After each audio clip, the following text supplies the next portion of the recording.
Hi everyone, my name is Gianna Darling, and if you don't know me, I am a best-selling romance novelist, and today I want to share with you one of my absolute favorite romance genres, which is romance. I love it so much that one of my girlfriends, who is an artist, actually did an embroidery hoop called Gay Romance or Bust for me because that's basically all I read. So without further ado, let's get into some of my favorite romances, ones that I loved so much I actually had to order the paperback for my shelves, and as you can see I only have 2 shelves. So these are high quality romances that I highly recommend. First up I have Him, which is by Serena Bowen and Elle Kennedy. I'm sure you guys have heard about this book. It is like the entry-level romance, in my opinion. It is so good. It's about 2 hockey players who meet at a hockey camp, a summer hockey camp, and become best friends, and they're slippery slide into love. It's friends to lovers, sports romance. It's so good. Also, Toronto is featured in this, and as a Canadian girly, I am like pretty happy anytime I see any Canadian representation. So highly recommend this, especially if you're just dipping your toe into romance. There is spice, but it's not the spiciest book in the world, and it's just a lovely read, really heartwarming. Another great one for beginners with is Try. This is the beginning of Ella Frank's series, and I believe there's 5 books about the same couple, Tay and Logan, and they're incredible. So it's bisexual awakening, which so is Him. I'm obsessed with bisexual awakening as a trope as well. I think it's just so poignant seeing someone discover something about themselves and go through the incredible journey of like discovery and the courage that it takes to acknowledge things about yourself that are new and sometimes frightening because they're new. So I love bisexual awakening, and a lot of these are that. Logan is a gay man. He identifies as being gay, but Tate is a bartender who thinks he's heterosexual, and then Logan comes into the bar in his suits and with all his charm and kind of seduces him, and it's a beautiful love story. I love that it's a continuing series for this one couple, because you delve so deeply into their dynamics and you get to see how they live their life together, which when I love a couple, that's what I crave after the book is done, is like, but what are they doing with their lives? How are they living? How are they getting over daily obstacles? And you know, what does the happily ever after mean? And with this series, you get a lot of that, which is fantastic. So it is one of my favorites, and I have reread Try in particular probably 4 times. So that's saying something. Another one that is absolutely amazing is Love Always Wild. Oh my gosh, Anne Johnson writes great romances. Highly recommend a lot of her books, but I particularly love this, probably because it's about a writer, so obviously I can identify that, but the prose is really beautiful. It's like a beautifully written book, which if you know me, you know that that's a pretty high requirement, and I think Anne Johnson's a beautiful writer, and it's a very emotional story, very poignant, really tugs on your heartstrings. I don't want to give anything away, but yeah, I would say go into it blind. It's beautiful and highly recommend. Also, just the cover alone, I had to have this for my bookshelves. So we're still starting off kind of light here.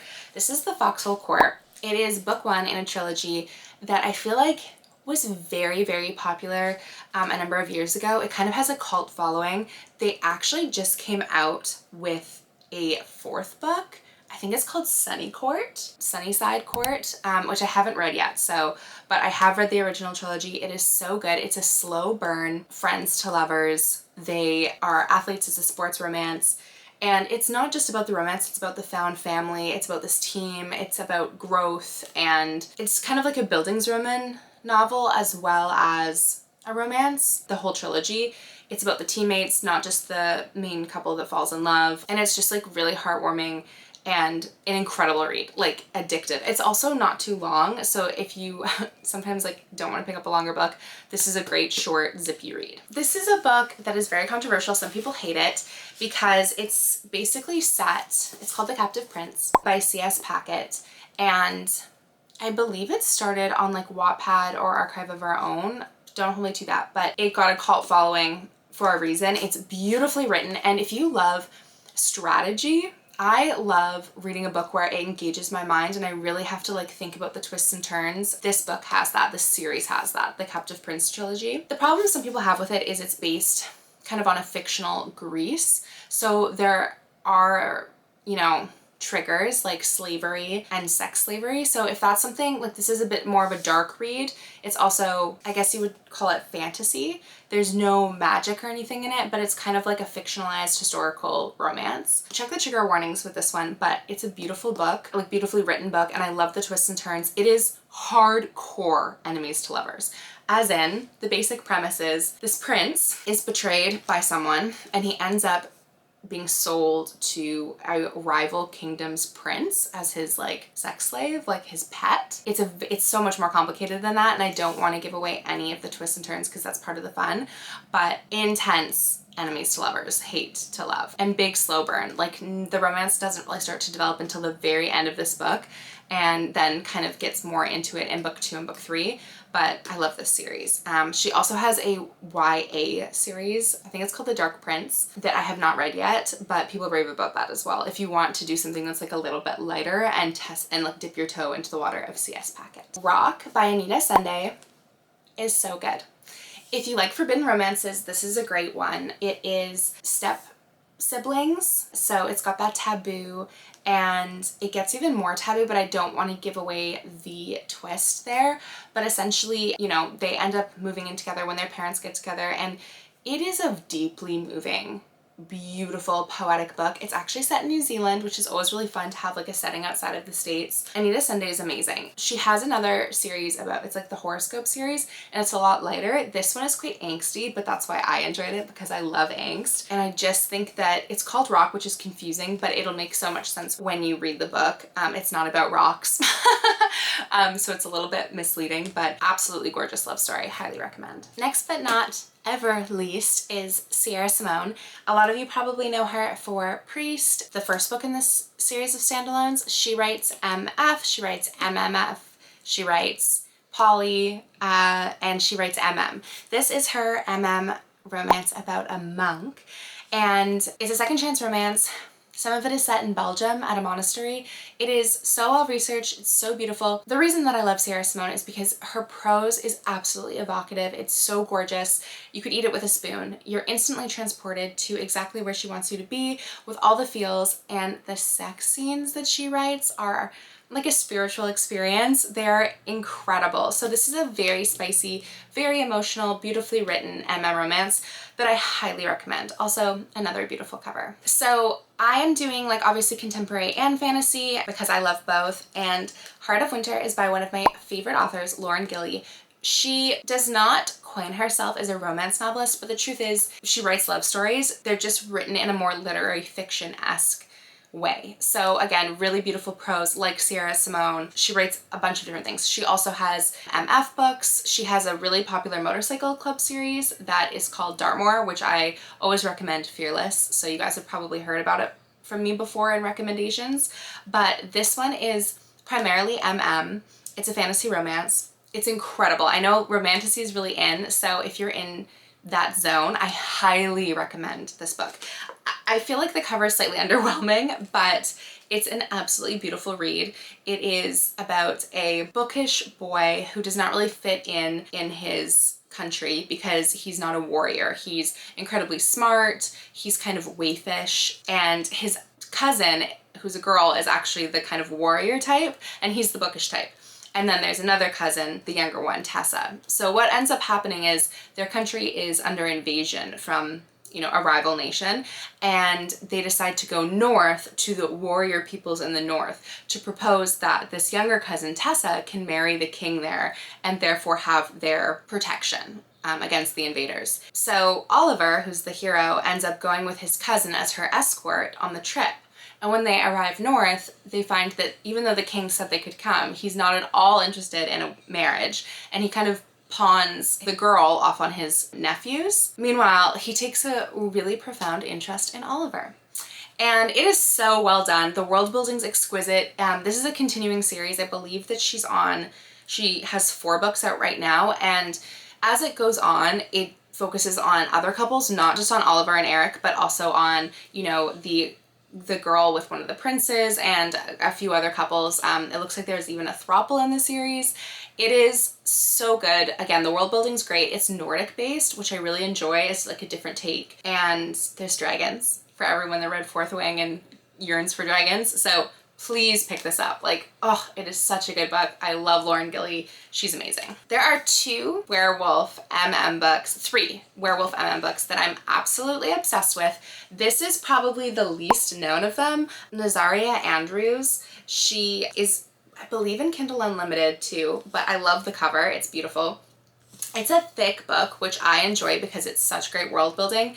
And if you guys have seen any of my other videos or are in my newsletter or follow me on any single outlet, you know that I'm obsessed with Derek and Styles fanfic from Teen Wolf, and this gives Derek and Styles.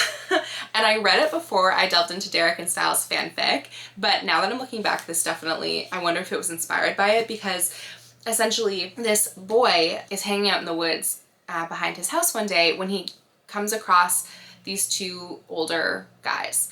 And one of them is obviously like mentally unwell, physically unwell. He's in a wheelchair and he's basically catatonic. And the brother that cares for him is the one that this boy kind of develops this kind of like platonic mentor-mentee relationship with. And it's really beautiful, and they're friends for years. He becomes really a part of their community. They become this kind of little found family of three, and then he discovers that they're actually werewolves. And it kind of goes from there. There's like magic, there's self-discovery, there's a very, very slow burn romance.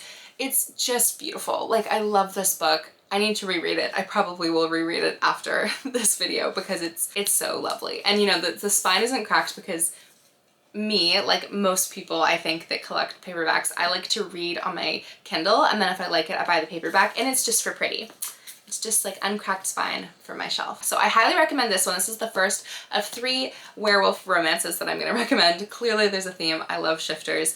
It's funny because back in the Twilight days, I was always Team Edward, never Team Jacob, and I thought that vampires 100% over werewolves, shifters, whatever. Now I'm totally the reverse. I'm like, give me the primal, give me the macho, the manly, the growly, the hairy man. Oh, it's too much. I love it. So I'm clearly in my werewolf era. So there's this one first. And then we have the first werewolf MM book that I read. This is the new cover. It is absolutely beautiful. Fun fact, I actually am a featured quote on the Amazon page for this series because they actually, the publisher reached out to me because of my glowing review on Goodreads about how much I love this series, and I do absolutely think it's phenomenal.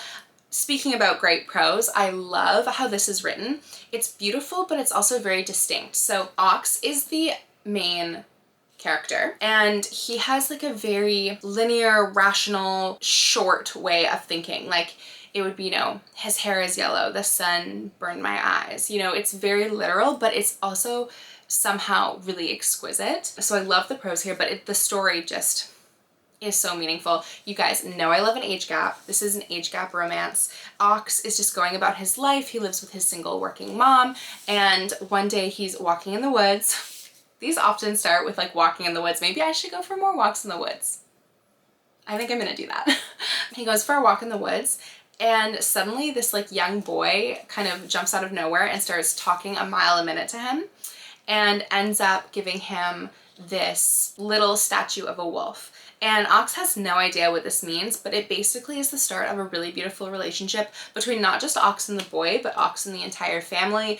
And the found family vibes in this are so brilliant. They're beautiful. I cry when I read this book, even when I reread this book, but it's so stunning. It kind of makes you feel like your heart's being ripped out of your chest. And it has a happily ever after.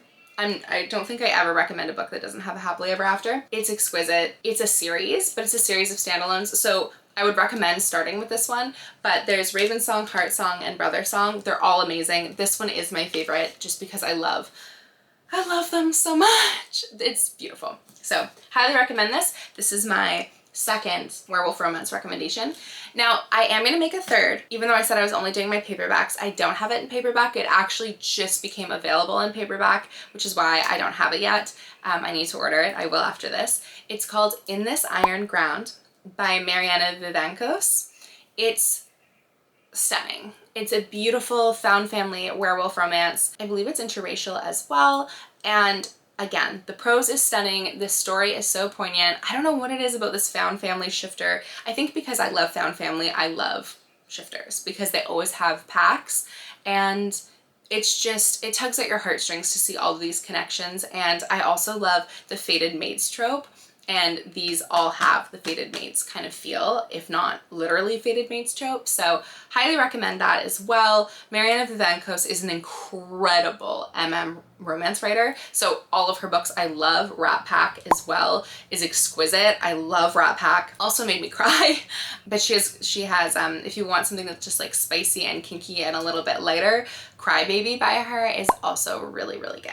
So I don't have any of her paperbacks because she's just rolling out her books in paperback format, but I will have them all very shortly. Next up, we have Hothead by Damon Suede.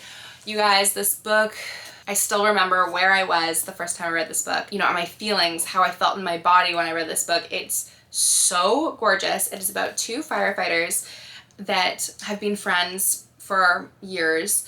So it's friends to lovers, but basically their relationship changes after 9/11. So trigger for 9/11. It's so well done. The trauma, the bonding, the healing journey that these two are on. The friends to lovers angst is, I'm telling you, absolutely phenomenal. Like, oh, it just makes you salivate in the back of your mouth. It's so good. Also, Griff, one of the main characters, is Irish, and he's a redhead, which I love. I love a redhead. And then Dante, guys, we all know this.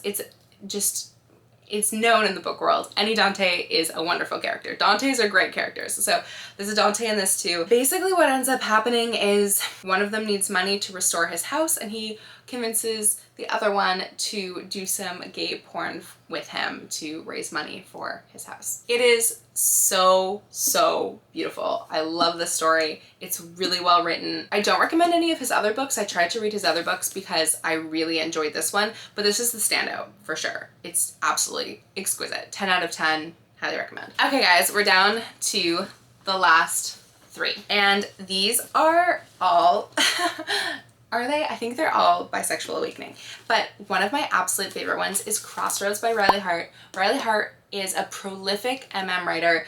They write so many romances, and so many of them are amazing. But this was my first one. No, it wasn't my first one, but this was the first one that really resonated with me. It is Double Bisexual Awakening. My favorite, absolute favorite. Basically, one of them is a divorcee. He's just getting over a divorce with his ex-wife, and the other one is kind of a chronic bachelor, fun time kind of guy, and they become neighbors, and they end up forming this really lovely friendship that becomes this sexually charged dynamic, and they're really confused about it, but then they both have the courage to explore it and see where it goes for them.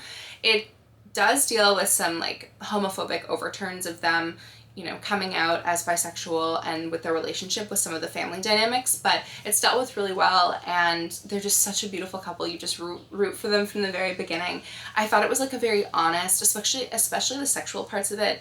It was a very honest and I think authentic way for them to delve into their sexual relationship, because as two straight men, they just had no context for what to do. So it was really cute, really well done, and I love this book. It will always have a special place in my heart as one of my favorite romances. Similarly, Faith and Fidelity. Now, I love this book and I love this couple. It's Evan and Matt, and they are both police officers, and they meet basically after Evan's wife dies and leaves him the single working dad with 4 children. So he's very overwhelmed, and he and Matt develop this friendship, and then Matt ends up helping with the children and helping around the house, and he kind of becomes like a stand-in mom, helper, nanny, and as this happens, they also develop like a really tender, intense emotional bond that leads to a sexual relationship. I love this book because it also feels so real. It's quite emotional. They take it very slow, so it's kind of a slow burn in terms of spice. And there is a second book as well. It's actually part of a series that also goes into another couple. I don't love the other couple as much as them, probably because this is Double by Awakening as well, but I highly recommend this series. It's so good. I've reread this like 3 times. I love it. Again, I mean, the cover's not great, but Seriously, trust me. Okay, the last one that I'm going to talk about, I could go on forever, is also, like, I wanted to show you some of the ones that you might not have heard of, and I don't think many people have heard of. Latakia? I might be pronouncing that wrong, so excuse me if I am, but this book is phenomenal. J.F. Smith, I've also read the rest of their books. They have one set in prison, which is quite good too, and they have like a baseball one, but my favorite one by far is this. Essentially what happens is Matt is in Syria, I believe it is, for work, and basically he gets mistaken for someone that works for the government, and he gets taken by terrorists and held, and eventually he gets rescued by a group of Navy SEALs, and they rescue him and realize that he's actually the wrong guy. They were supposed to rescue someone else. What follows is basically this bond that he has with the whole Navy SEAL unit that saved him, and in the course of him developing these bonds, he develops a really intense friendship with one of the men in the squad, and it's really beautiful, and it deals with, like, I don't know, finding yourself and being honest and true to who you are. A lot of these do, which I really love. It's a big theme that I'm drawn to because I really think that being our most authentic selves is so important and leads to the happiest and fullest life. So I love this. It's really intense. The scenes where he's taken and then saved, beautiful. They obviously have a working knowledge of military, and the bromance between him and the rest of the Navy SEALs is also just so much fun. So highly recommend this book. You probably haven't heard of it. I don't even know how I found it. I think deep in the subreddit search for new MM romance novels. Okay guys, that's all for today. I just wanted to share some of my beloved MM romance reads with you. If you have any that I did not list that you want to recommend in the comments, please give me some good ones because I have read so many. And next time, if you guys want any kind of trope or genre recommendations, just let me know. I am happy to help. Anyway, see you guys next time. Bye!